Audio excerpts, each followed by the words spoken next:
I've heard it described as a cattle truck. I mean, it's like this most evenings in the week. Unless you're really on the train a good quarter of an hour before the departure time, you know, you have to put up with standing. It's appalling. I struggle to get a seat. I mean, you usually find yourself sort of bunched up by the door with everybody jockeying for position and avoiding eye contact so that they make sure they get the seat. It's terrible. It's like sort of travelling on the underground. I mean, you travel on the underground for about 10 minutes or so. You're travelling for a couple of hours on British Rail and you're expected to stand. It's terrible. I don't see why the consumer should be forced to undergo the rigours of travelling like this.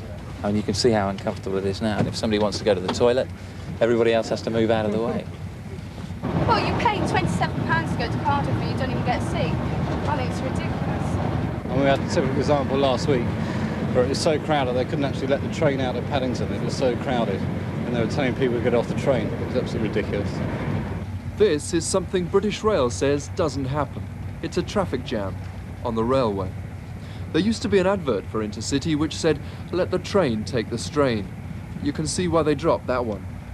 All too often these days it's the passengers who take the punishment, fighting to get on only to stand packed in for hours and paying high prices for the privilege. Trains like this are overcrowded all around the country, and not just at the so-called peak times. Rail travel is more popular than it's been for years, in or out of the rush hour. Passenger numbers are up, and that's despite cuts in seating capacity and fare increases actually designed to put people off travelling by rail. Hang on, British Rail wants to turn passengers away?